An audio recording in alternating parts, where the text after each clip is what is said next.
aqui é Luiz Miscou, do Departamento de Ficção do Ministério da Verdade. E hoje estamos aqui de novo com esse cenário belíssimo no meu fundo. Eu descobri essa semana um perfil no Twitter, avalia e dá nota pro cenário do home office das pessoas lá nos Estados Unidos.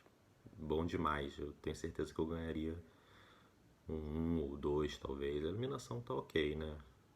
Então, o enquadramento também não tá ruim. Bom, semana que passou agora, no momento que estou fazendo o vídeo, foi a semana com 13 de maio, data da assinatura da abolição da escravatura, e eu estava programado para fazer um vídeo sobre os livros os dois últimos livros do Colson Whitehead, que são livros de um escritor americano sobre a escravidão e depois a segregação racial lá. Mas acabou que, por coincidência, eu peguei um livro brasileiro sobre o assunto e me apaixonei e botei na frente. Depois eu faço.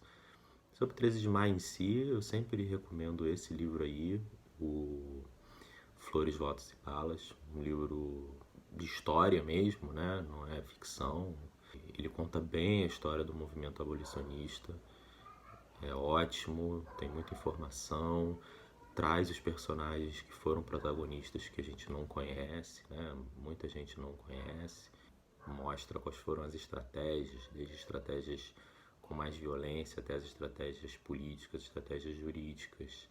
Foi uma luta mesmo, árdua, com muitos participantes negros inclusive, o que é muito, muito bom de ver, né? Luiz Gama, André Rebouças, o próprio Patrocínio, que era mulata. Fica uma recomendação de livro mais técnico sobre o assunto. É bem importante quando a gente passa por uma data assim, que é uma data que já foi uma data de celebração, sendo que a gente sabe que não tem tanta coisa assim para comemorar. Passa por muita desinformação também, uma centralização do feito na persona da Princesa Isabel. Então esse livro bota muitos pontos nos is, é bem bom. Mas estamos aqui hoje para falar de ficção. O livro é O Crime do Cais do Valongo, da Eliana Alves Cruz. Apesar desse título, não é bem um romance policial, é uma ficção histórica. Obviamente acontece um crime e tem a tentativa de solucioná-lo, mas isso é mais um fato para dar ignição para o romance. O grande feito da Eliana foi a reconstituição histórica de diferentes períodos, tanto no Brasil quanto na África. Foi um livro claramente muito bem pesquisado e colocado no papel com muita maestria, porque não fica didático, né? Os detalhes, as descrições se encaixam muito bem na narrativa e na história. Quando eu terminei de ler o livro, eu me dei conta disso, que a questão do crime era bem secundária. Você não tem reviravoltas como um romance policial comum, você não fica ansioso para saber o que aconteceu. Até que eu me dei conta que o título é uma crítica, né? O título não diz o que parece dizer num primeiro momento. O crime do Cais do Valongo não foi o assassinato de um comerciante português abastado que morava e tinha seus negócios na região do Valongo. O crime do Cais do Valongo é o que aconteceu no Cais do Valongo durante algumas décadas. Para quem não conhece, essa é uma história que foi divulgada na época bastante, mas menos do que poderia ter sido. O Cais do Valongo foi o lugar por onde chegaram os escravos na cidade do Rio de Janeiro entre 1811 e 1831. Antes disso, os escravos chegavam no que hoje é a Praça 15, mas como era um lugar com muita circulação da sociedade carioca, no final do século XVIII foi transferido para a região do Valongo, que era uma região mais afastada, né? As pessoas de bem não tinham que ficar convivendo com aquelas pessoas horríveis e que chegavam nuas e que chegavam doentes. Já tinha cidadãos de bem naquela época. Mas até então, quando foi para a região ali do Valongo, os negros chegavam, eram desembarcados, né? Porque só tinha uma prainha, e e até que em 1811 construíram um cais propriamente dito. Segundo as descrições do livro, era um cais muito rústico, né? Em 1831, quando a Inglaterra proibiu o tráfico negreiro, o cais foi desativado para esses fins. O comércio de escravos continuou em plena forma, só que era feito de forma clandestina. Inclusive a expressão, dizem, né, que a expressão para inglês ver vem daí, né, dessa burla a proibição do tráfico negreiro. Em 1843, ele foi reformado porque a futura imperatriz Teresa Cristina, que ia casar com Pedro II, ia chegar, e aí eles reformaram o cais para a chegada dela, e aí fizeram um cais melhor. Se você olhar nessa foto aqui do sítio arqueológico, você consegue ver que tem a diferença ali. Pedras bem mais lisas, bem mais uniformes, com as antigas pedras pé de moleque, que eram as pedras do Cais do Valongo original. O Cais da Imperatriz já era uma coisa melhor. Por ser um local de chegada de escravos, estima-se que entre 500 mil e 1 milhão de escravos se embarcaram no Rio de Janeiro só ali, só nesse período, entre 1811 e 1831. A região ficou toda em função do comércio de escravos. Ali ficavam os lazaretos, né, locais para os escravos passarem por uma espécie de quarentena, e ficava também o cemitério dos Pretos Novos, onde eram enterrados os escravos que já chegavam morrendo, eram muitos, e armazéns para engorda dos escravos. Acontecia isso. Locais de comércio específico. Hoje, ali na região tem a Pedra do Sal, a gente tem uma das rodas de samba mais famosas do Rio de Janeiro. Enfim, virou um local todo voltado para o comércio de seres humanos. Em 1911, o prefeito Pereira Passos, que fez o Rio do Bota Abaixo, né, reformou a cidade toda, ele aterrou até o Cais da Imperatriz. Apenas em 2011, com as obras de revitalização do porto, as pessoas redescobriram o sítio arqueológico, os restos, tanto do Cais do Valongo quanto do Cais da Imperatriz, e hoje eles estão lá para visitação. Você consegue ver como era. Foram achados muitos artefatos da cultura negra ali, sítio arqueológico mesmo. E é tão importante que em 2017 ele foi alçado à categoria de Patrimônio Histórico da Humanidade pela Unesco. Um testemunho de uma época muito triste da humanidade. Bom, então, voltando ao que eu falei antes, quando a Eliana fala do crime do Cais do Valongo, ela não está falando do assassinato do comerciante Bernardo Lourenço Viana. Ele está falando desse crime que durou tantas décadas e que ainda produz efeitos na nossa sociedade. Sobre a história em si, ela é mais ou menos dividida em 3 partes, mas que se entrelaçam.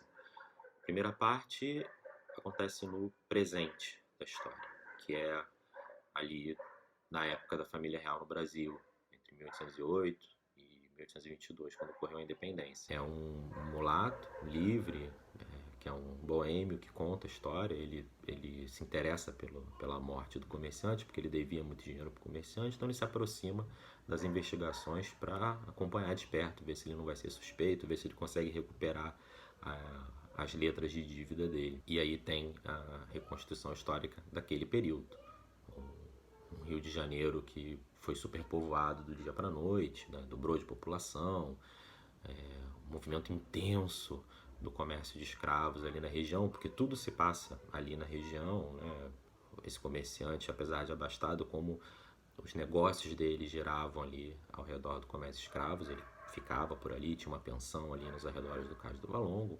O boêmio que conta a história, ele também mora por ali, então a Eliana aproveita para contar como era, né, a região e como eram os hábitos da época, que coisas traziam prestígio para uma pessoa, né, que coisas eram almejadas por quem, como por exemplo o comerciante, ele tinha muito dinheiro, mas não tinha prestígio, então as coisas que ele faz para se inserir na sociedade, e como era o dia a dia deles ali, aquele começo de século XIX. Outras duas partes, dá para se dizer assim, da história são contadas por uma das escravas do falecido, a Moana. Uma das partes é ela contando como era a infância dela na África e como era a cultura dela naquele período, no lugar de onde ela vinha. Essa parte é muito bonita. A gente toma contato com uma cultura muito rica, uma religião muito ligada ao sagrado feminino, né? Uma figura feminina mais forte do que a masculina, um culto aos ancestrais, um culto à natureza ali em volta, à paisagem, bem bonito mesmo. E mais uma vez, a autora insere essas coisas não com didatismo, ela insere dentro da história de modo que você aprende e fica embevecido e aquilo faz parte da história, não te desloca para fora em nenhum momento. O livro já valeria a pena só por isso, tá? Porque realmente lembra até escritores como, sei lá, Mia Couto, porque é um momento em que fica muito poético, muito doce de ler. A outra parte é a parte bem pesada da história, porque aí a Moana conta do momento em que eles tiveram que fugir do povoado até o momento em que ela e a família viram cativos, né? E aí ela conta o caminho dela, né? Como ela fica cativa, como eram os depósitos ainda lá na África, quem participa daquele comércio, como ela é trazida aqui para o Brasil, a travessia, como funciona, a chegada no Brasil, como foi, né? Essa coisa de lazareto, depois de depósito, a aquisição por parte de um outro ser humano, o tratamento dentro da casa, depois do comerciante, como era. Então, essa é nessa parte que a gente se depara com o horror que é a escravidão, como um ser humano pode ser tratado como coisa, né? E como o sofrimento é indizível. Ler não adianta, né? Não dá a dimensão, mas é importante. Tem uma hora no final do livro que um dos personagens, né, que é livre, ele ajuda a amada, que é uma negra, a comprar a alforria. E ele diz isso. Ele, como homem livre, não tem a noção do que foi, do que é a vida dela. Mas a felicidade dela naquele momento serve de régua para ele conseguir entender minimamente. E eu acho que é muito objetivo da gente ler livros como esse, né? Olhar pela régua de quem sofreu. São personagens fictícios, mas não tenha dúvida que esses relatos partiram de relatos verdadeiros. Você pega a régua desses relatos para tentar se inserir um pouco e aumentar a sua empatia, aumentar seu antirracismo, né? No caso, como a gente diz hoje, que não basta não ser racista, você tem que ser antirracista. E, de todo modo, é um livro muito bom de ler. Tem momentos divertidos, principalmente os narrados pelo Nuno, que é o tal boêmio que está ali cercando, né, as investigações. Então, é um livro que tem a parte divertida, tem a parte doce e tem uma parte bem pesada, mas que é importante. A gente não pode deixar esse tipo de coisa cair no esquecimento. Jamais. E para melhorar ainda tem um pouquinho de realismo mágico. Isso é mais uma nota 10 para Eliana, porque é uma tradição latino-americana, né? Então é importante que a gente resgate isso e faça bem feito também. E ela coloca um realismo mágico ali muito, muito bem colocado, com direito a um pequeno plot twist mais pro final. Mas é um livro espetacular. É impressionante o trabalho que essa escritora fez de reconstrução histórica, de pesquisa de documentos, e por ter conseguido traduzir isso para um livro de ficção por uma prosa feita para o leitor, texto super bonito, né?